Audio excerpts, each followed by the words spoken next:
service, as we commemorate Mother's Day, I'll be sharing on the topic, navigating the seasons of motherhood and career.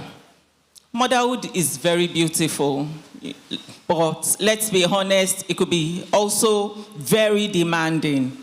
And many women today are constantly learning how to balance motherhood with career, business, marriage, ministry, finance, family, nuclear extended, their health, education, personal development, emotional well-being, and the many responsibilities that come with life. Please ask the woman beside you, what are you balancing motherhood with? And please get an answer. For some women, they will tell you, it's too many. Where do I want to start from? Others will shake their head and will be like, you can only imagine. Please don't let's go there. Did you get a response? Okay, so the Bible says in Ecclesiastes 3:1, New King James Version, to everything there is a season, a time for every purpose under heaven. And just like life, happens in seasons, so also motherhood and career come in seasons. In motherhood, we have the season of waiting, season of, where pregnancy, where you become a new mom, toddler years, school-age children, teenage years, young adults. We also have seasons of single motherhood, widowhood, and seasons where the children, gradually they begin to leave a home in order to build their lives. And each and every of the seasons comes with their responsibilities, emotions, and challenges. Okay, talking about the season of waiting. A month after my wedding, my mom called to check if I had missed my monthly cycle. She meant no harm. My answer was no. 2 months after, she called again. My answer was still no. And that was when I began to feel the pressure, the expectations of people around me. She didn't call the third time, as in after the third month, but when I saw my monthly cycle again, I burst into tears behind closed doors. As God would have it, I became pregnant in the 4th month, and I waited, so to say, for, just 3 months, and felt a pinch, a drop of the emotional pressure so many mothers quietly go through or are still going through. And for everyone waiting and trusting God this morning, my God will answer you. Amen. In career, we also have different seasons. Seasons of starting out. I beg to apply with your CV. Seasons of learning, training, growing. Seasons of promotions that come with greater responsibilities. Seasons that, you have to manage people and the situations that come with them. And some of this can be, good, bad, and sometimes ugly.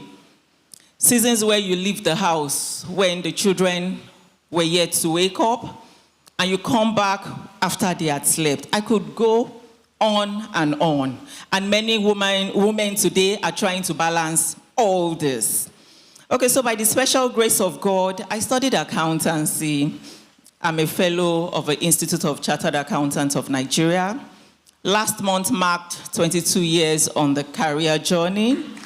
Next month will mark my 20th wedding anniversary.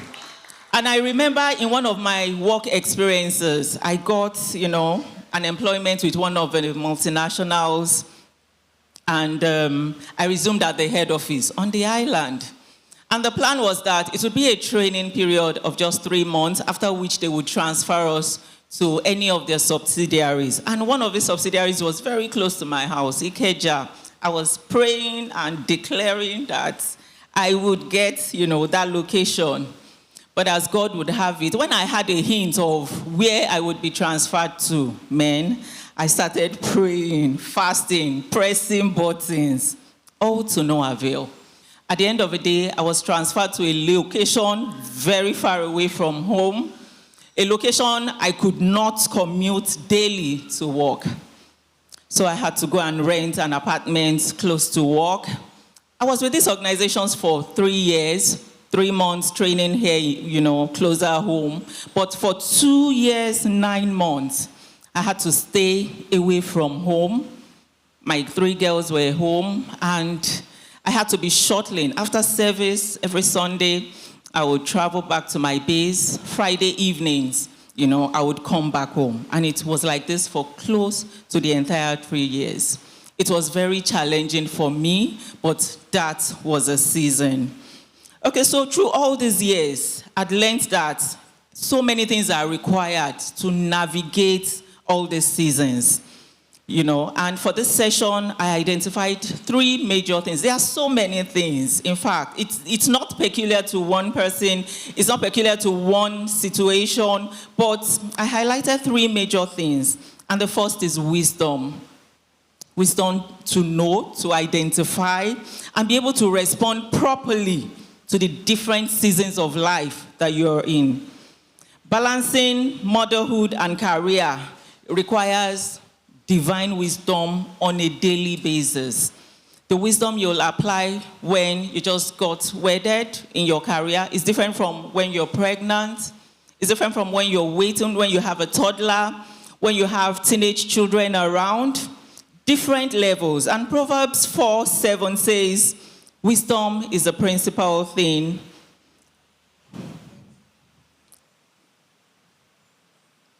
Wisdom is a principal thing. With all that I get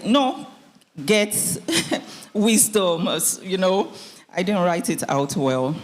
And wisdom is about requesting for help, because nobody is a superwoman. Women, we always hail ourselves superwoman. It's so easy to make up. Thank God for the power of making up. Thank God for the power of looking demure. Thank God for, the strength of maintaining your steeze and composure. But wisdom is seeking help when you need it. It doesn't mean you're weak. Apart from seeking help, learn to accept help also. Know your boundaries, be flexible with everything you do. In about 2 of my work experiences, I got on a new job on a lesser pay. For me, I wanted to be more at home. I wanted to have that flexibility of having to spend time more with the family. So that is wisdom. The next point I noted here is support systems. Systems, not just one. Motherhood was designed not to be carried alone. And no matter how strong a woman is, there are seasons you would need help. There are seasons you will need encouragement. There are seasons you will need a word of prayer, understanding, partnership. And the first support system I have identified here is a supportive husband. Who else could be that, could have that level of support for a mother in motherhood and in the career? And one of the greatest blessings I've had in navigating these 2 seasons have been my ever-supportive husband. Please let me celebrate the king, Oladipopo Showole. I mentioned earlier on that next month will mark our 20th wedding anniversary, but we actually courted for 8 years before getting married. So to say, technically, we've known each other for 28 years. And is a husband who supports in every area. How was I able to handle, career? There were times at my place of work, I would always leave out home very early, come back very late. He's been so supportive in all areas, emotionally, physically, practically. is someone that does house chores more than so many women. He cooks, he helps with, market errands. I hope I can go on, sir. And he's also a husband who is confident with the fact that his money is our money, and my money is my money. Please let me give it up again for him.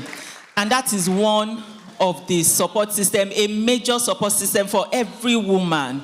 Please, women, turn to the men around you and ask them. And please make sure you get an answer.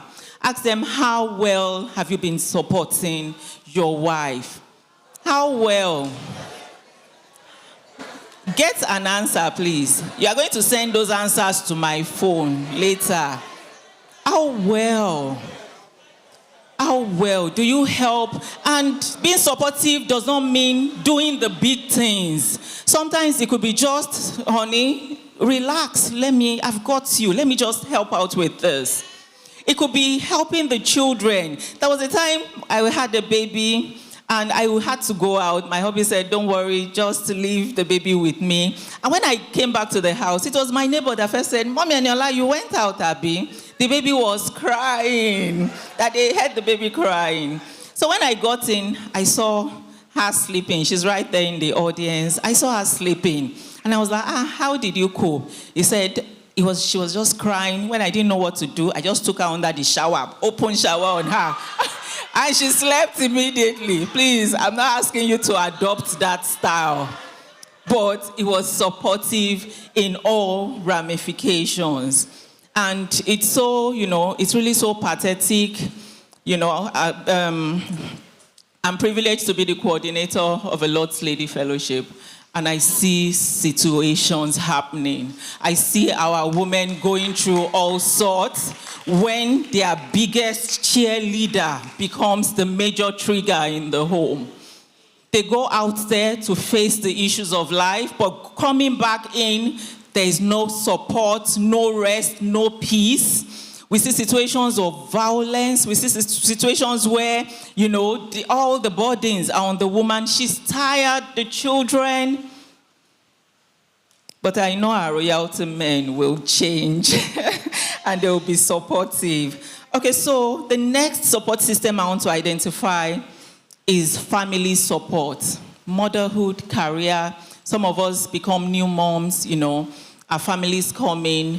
Our mothers, our mother-in-laws come in.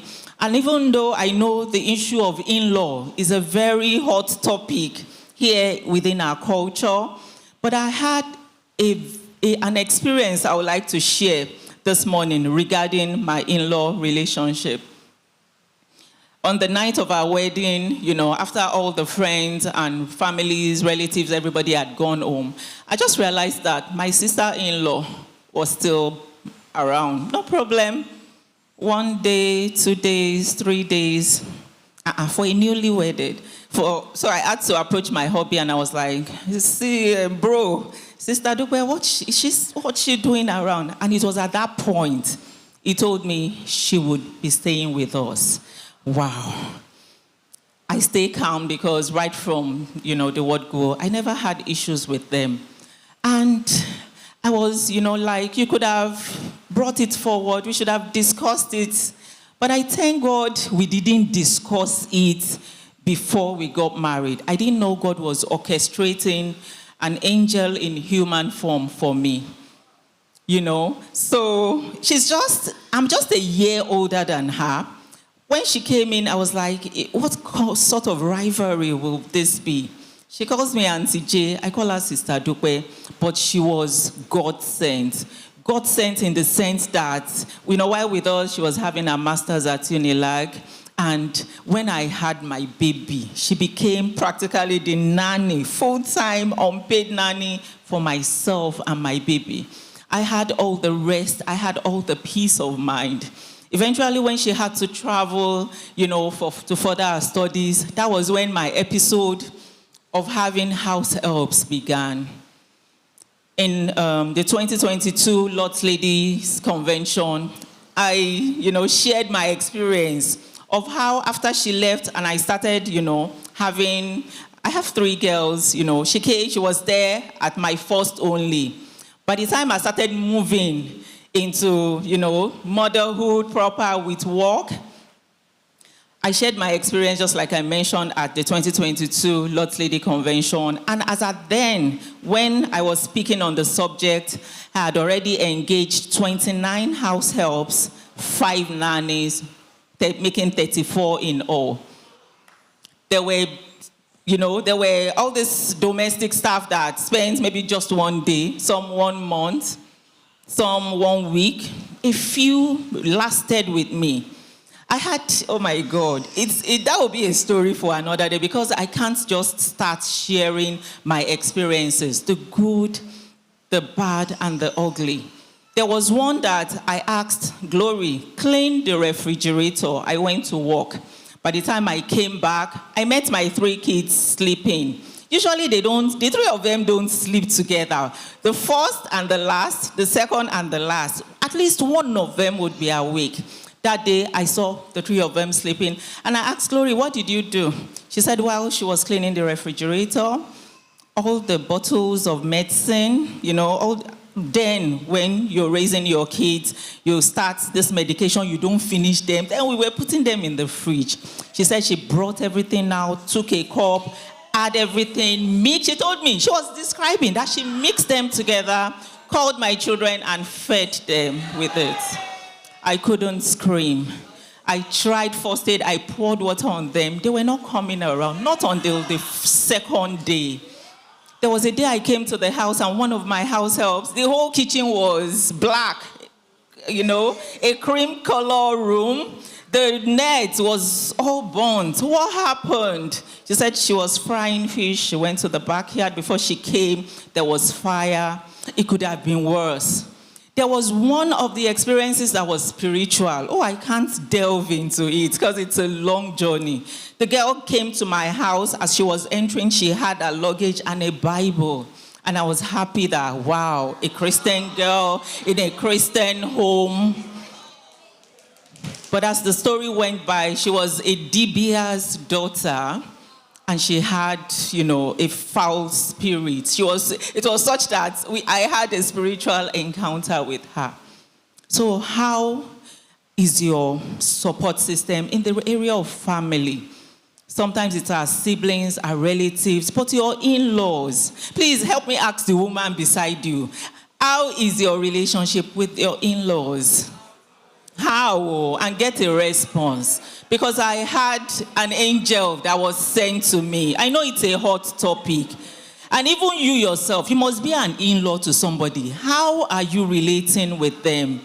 And don't believe this narrative that in-laws are bad. Oh, my mom-in-law must pass on before I get wedded. I'm sorry for you. I had a very good experience. Now she's out there abroad, and I just miss that season so much. Another area I want to mention is friends, mentors. That is part of the support systems.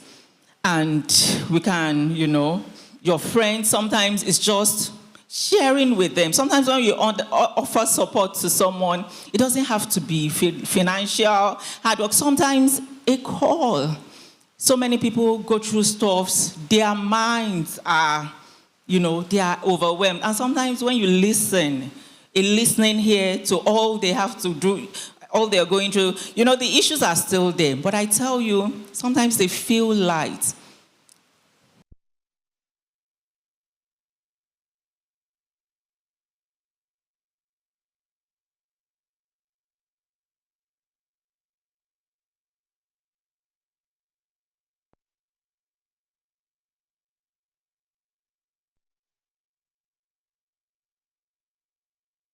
Community. Church community, we all need prayers, we need encouragement, we need kind words, we need practical support. The Lord's Lady Fellowship is divided into 6 clans, and in one of the clans recently, I think it was in January, one of our sisters, she was just so vulnerable that day. She dropped in the group that, she couldn't just hold it any longer. She was going through stuffs. She was tired of pretending. It was a bit of an episode that she needed, she was recalling what she could do, that ever since they had their baby, poverty just started dealing with them. The husband, had a skill, but it wasn't moving well. And she cried out. Yes, sisters sent in prayers. They sent in, words of encouragement.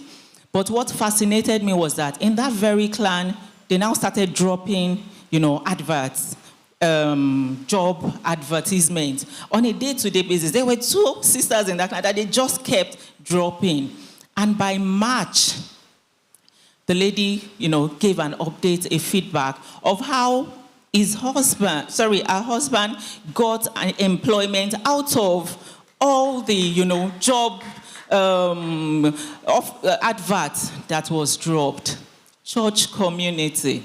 Sometimes they call you for fellowship, you will not answer. They will ask you to join online, you will not support. You just want to come to church, pray, and go back. Shadura Kenshami. You need more than that. And at times when people are in need, some people come with needs. Church too has its needs. We may not be able to fulfill, and help out. Maybe to that level of finance you want, But sometimes a word of prayer, miracles happen. Encouragement.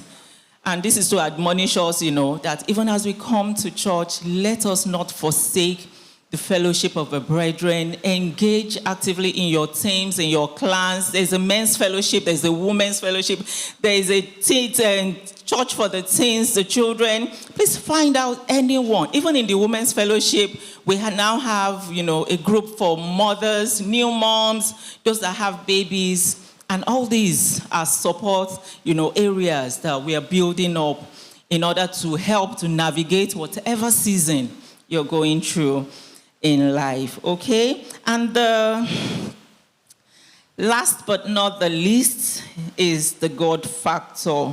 That is always my point. Whenever I have an occasion to speak, it's the last point, but it's the greatest of all the support you'll ever have.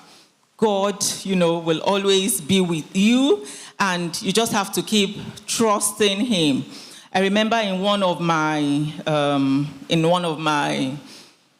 work experiences, that same one, they transferred me out. But while I was in training, it's a very big conglomerate. If I mention the name, you'll all know.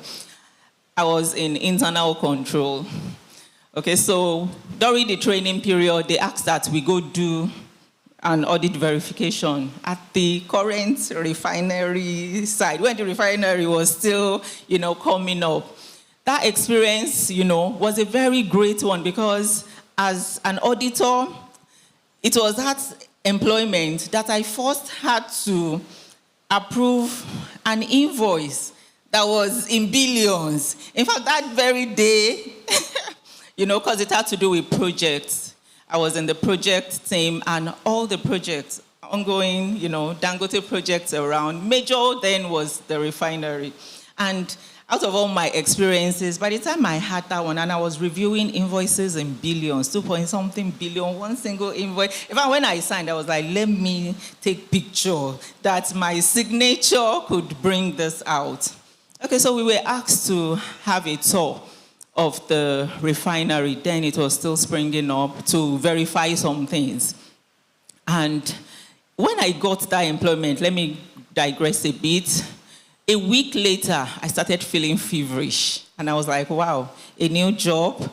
And now you want to start asking for, it was like, no, it shouldn't be. So after the first week, on my way back from work, I branched at one of the hospitals around Promise.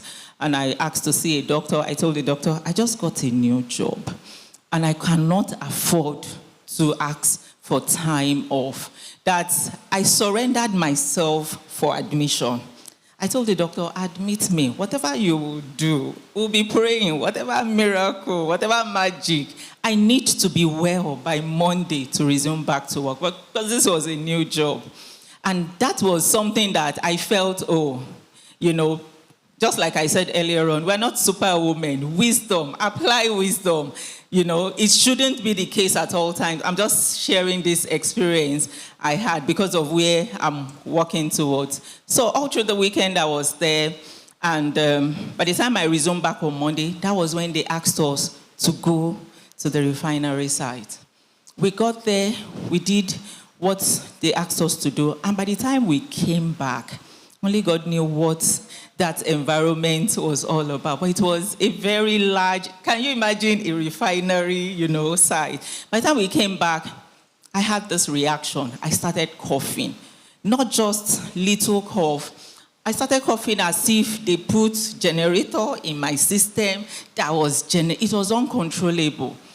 Then I started using medication. I just came back from the hospital. I was still on medication. I added, when people heard me cough, they would, you can use this, you can use that. I started using everything. And it got to a point, under my feet became numb because I was using all sorts. I was sedentary. I was not eating well. And after a while, it was just my feet, such that even if I stood on coals or nails, I wouldn't know. After a while, from the numbness from the, under my feet, it rose to my knees. My knees down, I was numb. After a while, like a week interval, it came up to my thigh. And I was like, what was happening?